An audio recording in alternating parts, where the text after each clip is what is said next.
आप देख रहे हैं अमेज नाउ।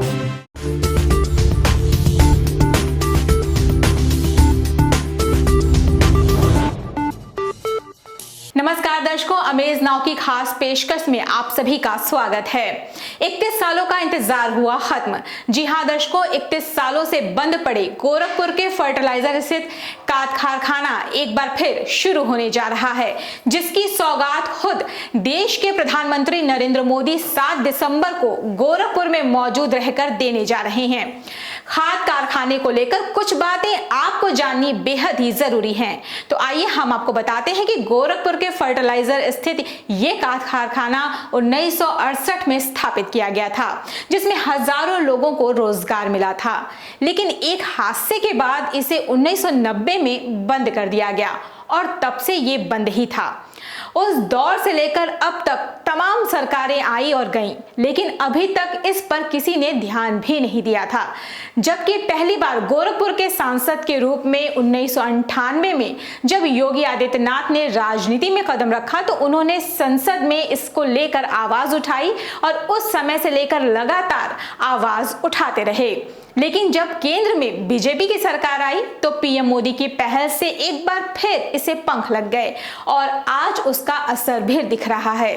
सन 2016 में इसका शिलान्यास पीएम मोदी ने किया और अब 7 दिसंबर को इसकी सौगात वो देने जा रहे हैं। योगी आदित्यनाथ के 19 साल के अथक संघर्ष को खाद कारखाने के रूप में मुकाम मिल गया है। नीम कोटेड यूरिया से खेतों में हरियाली बढ़ाने तथा करीब 10,000 प्रत्यक्ष परोक्ष रोजगार की संभावनाओं के साथ किसानों नौजवानों के जीवन में खुशहाली लाने को ये कारखाना बनकर पूरी तरह से तैयार है। 7 दिसंबर को प्रधानमंत्री नरेंद्र मोदी गोरखपुर के खाद कारखाने का लोकार्पण करेंगे। बुधवार को खाद कारखाने की स्थापना व संचालन करने वाली कंपनी हिंदुस्तान उर्वरक एवं रसायन लिमिटेड के प्रबंध निदेशक ए.के. गुप्ता ने उद्घाटन कार्यक्रम की औपचारिक घोषणा भी कर दी है। इस खाद कारखाने से केवल उत्तर प्रदेश और अन्य सीमाई राज्यों को पर्याप्त उर्वरक की उपलब्धता ही सुनिश्चित नहीं होगी, बल्कि इससे खाद आपूर्ति के मामले में आयात पर निर्भरता भी कम होगी। गोरखपुर का खाद कारखाना मुख्यमंत्री योगी आदित्यनाथ का ड्रीम प्रोजेक्ट है। इसके लिए बतौर सांसद वो 19 सालों तक संघर्षरत रहे। 1998 से लेकर मार्च 2017 तक उनके संसदीय कार्यकाल में संसद का कोई भी ऐसा सत्र नहीं रहा जिसमें उन्होंने इसके लिए अपनी आवाज बुलंद न की हो। योगी की पहल और राजनीति की पुरजोर मांग पर 22 जुलाई सन 2016 को प्रधानमंत्री नरेंद्र मोदी ने इसकी आधारशिला रखी थी। अब उन्हीं के हाथों 7 दिसंबर को इसका उद्घाटन भी होने जा रहा है। सीएम योगी ने बतौर सांसद गोरखपुर में खाद कारखाना स्थापित करने के लिए केवल संघर्ष ही नहीं किया, बल्कि मुख्यमंत्री बनने के बाद इसके निर्माण को तीव्र करने में योगदान दिया। यह सीएम योगी की ही देन थी कि कोरोना काल के प्रतिकूल परिस्थितियों के बाद भी इसके निर्माण में कोई बाधा नहीं आने पाई। गोरखपुर के खाद कारखाने की स्थापना व संचालन की जिम्मेदारी हिंदुस्तान उर्वरक एवं रसायन लिमिटेड HURL ने निभाई है। अभी 7 दिसंबर के माननीय प्रधानमंत्री जी के कार्यक्रम को लेके कमिश्नर सर और एडीजी सर की अध्यक्षता में एक कोऑर्डिनेशन मीटिंग की गई है और जिसमें HURL, एम्स और डिस्ट्रिक्ट एडमिनिस्ट्रेशन प्रेजेंट रहे हैं और इसमें जो हमारा सभा स्थल है उसका भी मुआयना किया गया सर द्वारा और इसमें सर ने दिशा निर्देश दिए हैं जिसमें बेहतर ट्रैफिक को लेके, पार्किंग को लेके और जो लोग आएंगे उनको अच्छे से सब व्यवस्थित तरीके से बैठाया जाए और उनके कोई परेशानी ना हो, इसको लेके बहुत बारीकी से प्लानिंग की है और जो कंबाइंड ड्यूटीज़ है तीनों विंग्स की वो लगा दी गई है, जिसमें एडमिनिस्ट्रेशन, पुलिस, मजिस्ट्रेट्स और जो HURL है इनके जो सारे एम्प्लॉई हैं मिलके जो है इसको अच्छे से संपन्न कराएंगे। HURL एक संयुक्त उपक्रम है जिसमें coal India limited, NTPC, Indian oil corporation lead promoters हैं, जबकि इसमें fertilizer corporation of India limited और हिंदुस्तान फर्टिलाइजर कॉरपोरेशन लिमिटेड की साझेदारी है। इस संयुक्त उपक्रम के अधीन गोरखपुर खाद कारखाने के निर्माण में करीब 8,000 करोड़ रुपए की लागत आई है। कारखाना परिसर में दक्षिण कोरिया के विशेष तकनीक से 3 करोड़ की लागत से विशेष रबड़ भी बना है जिस पर गोलियों का असर नहीं होता। HURL के इस खाद कारखाने की उत्पादन क्षमता प्रतिदिन 3850 मीट्रिक टन और प्रति वर्ष 12.7 लाख मीट्रिक टन उर्वरक उत्पादन की है। इतने बड़े पैमाने पर उत्पादन से देश के सकल खाद्य आयात में भारी कमी आएगी। इसके उत्पादनशील होने से पूर्वी उत्तर प्रदेश के साथ ही बिहार, यूपी से सटे अन्य राज्यों में नीम कोटेड यूरिया के बड़े पैमाने पर आपूर्ति सुनिश्चित होगी। यही नहीं, आने वाले दिनों में गोरखपुर में बनी यूरिया से पड़ोसी देश नेपाल की फसलें भी लहराएंगी। गोरखपुर खाद कारखाने में बना प्रिलिंग टावर विश्व में सबसे ज्यादा ऊंचा है। प्रिलिंग टावर से खाद के दाने नीचे आएंगे तो इनकी क्वालिटी सबसे अच्छी होगी। नीम कोटेड यूरिया से खेतों की उर्वरा शक्ति बढ़ेगी। खास बात यह है कि इस खाद कारखाने में 30% से ज्यादा पूर्वांचल के युवाओं को नौकरी दी गई है। इनमें लड़कियों की संख्या ज्यादा है। साथ ही पीएम के कार्यक्रम की सुरक्षा को लेकर पुख्ता इंतजाम भी किए गए हैं। गोरखपुर का गौरव एक बार पुनः वापस गोरखपुर को दिया जाएगा माननीय प्रधानमंत्री के हाथों से। और हमने तो सिर्फ मेहनत करी है, बाकी लगन और सब स्वप्न तो ये भारत सरकार का, केंद्र सरकार का और राज्य सरकार का था। तो उन्होंने पूरी तरह से इसमें सहयोग दिया है। करीब 8000 करोड़ का निवेश इसमें टोटल हमने किया है और इसकी क्षमता जो है रोज़ की 3850 नीम लेपित यूरिया प्रतिदिन पैदा होगा। एक बोरे में 42 किलो खाद आती नीम लेपित यूरिया आता है और 266 रुपये 50 पैसे अभी उसका MRP है। अच्छा सर, कितने लोगों को इससे फर्टिलाइजर खुल जाने से कितने लोगों को रोजगार मिल जाएगा?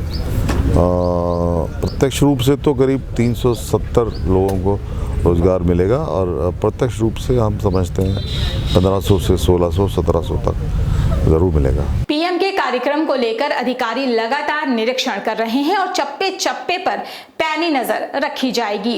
राजपत्रित अधिकारी विशेष सुरक्षा की कमान संभालेंगे।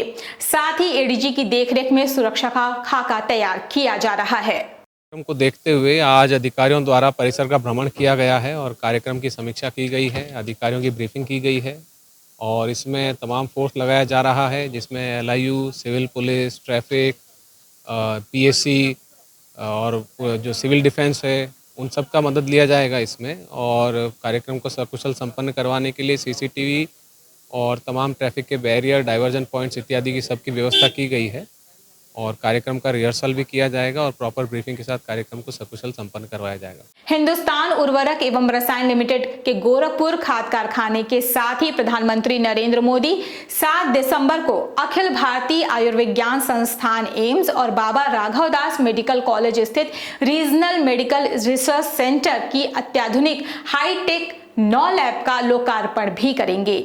उम्मीद ये जताई जा रही है कि वो खाद कारखाने का हवाई सर्वेक्षण भी कर सकते हैं। जो भी हमारे ब्लू बुक के अनुसार जो चीज़ें होनी चाहिए वो की गई है। इसके अलावा जो हमारा पार्किंग है, पानी की व्यवस्था, टॉयलेट्स की व्यवस्था, उन चीज़ों पे भी पूरा ध्यान दिया गया है। और 7 दिन का एक सफाई अभियान चलाया जा रहा है जो माननीय मुख्यमंत्री जी द्वारा निर्देशित भी किया गया है कि पूरे आसपास के शहर के क्षेत्र को भी सफाई की दृष्टि से भी इसको देखा जाए। SSB के परेड ग्राउंड में पीएम के कार्यक्रम को लेकर जनसभा का मंच तैयार किया जा रहा है। मंच की बात करें तो 4000 स्क्वायर फीट, सामने बैठने के लिए तकरीबन 5 लाख स्क्वायर फीट के एरिया में बनाया गया है, जिसको लेकर सेफ हाउस और हेलीपैड भी तैयार किया गया है। बहुत खुशी है और मैं आपके चैनल के माध्यम से महाराज जी योगी जी को मैं बधाई देना चाहता हूँ, धन्यवाद देना चाहता हूँ कि उन्होंने पूर्वांचल को इतनी बड़ी सौगात दी है। कितने सालों से हम लोग जो है कारखाने से वंचित थे, उन्होंने खाद कारखाना दिया, एम्स दिया, हमें मेट्रो देने जा रहे हैं। ये प्रधानमंत्री और योगी जी के गोरखपुर के कितने प्यार है, ये है जो इतनी बड़ी सौगातें दे रहे हैं वो हम लोगों को। और 7 तारीख को प्रधानमंत्री जी गोरखपुर आ रहे हैं उद्घाटन करने के लिए कारखाने का।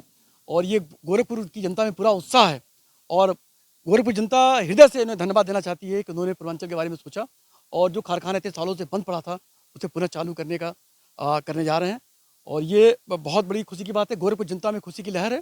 इससे निश्चित रूप से बेरोजगारी दूर होगी, लोगों को रोजगार मिलेगा और खाद और नीम कोटेड खाद लोगों को मिलेगी, उपज अच्छी होगी, विकास करेगा, आय की प्राप्ति होगी और तमाम पूरे भारत में गोरखपुर का नाम पुनः खाद कारखाने के नाम से जाना जाएगा। के लिए उत्साह तो सभी नागरिकों को है और सभी लोग चाहते भी थे कि शुरू हो, जल्दी शुरू हो जाए, और ये बहुत बड़ा काम हो रहा है। पूर्वांचल के साथ साथ हमारे गोरखपुर का नाम भी एक जगह पे आ गया है, और गोरखपुर योगी जी के द्वारा बहुत कुछ आगे बढ़ रहा है। पीएम के कार्यक्रम को ऐतिहासिक बनाने के लिए जिला प्रशासन के साथ साथ पार्टी के पदाधिकारी भी मोर्चा संभाले हैं। अब ऐसे में सभी को इंतजार है 7 दिसंबर का, जब देश के प्रधानमंत्री यहां इन्हें संबोधित करेंगे। वहीं पूर्वांचल को ये बड़ी सौगात भी समर्पित करेंगे, जो आने वाले समय में पूर्वांचल के किसानों के लिए मील का पत्थर साबित होगा।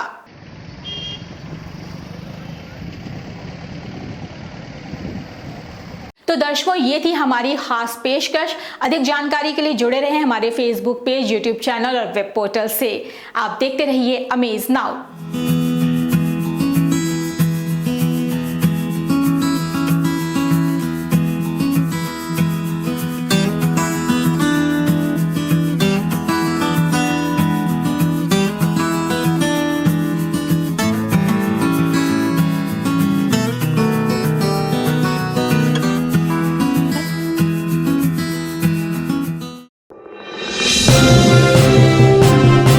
आप देख रहे हैं अमेज नाउ।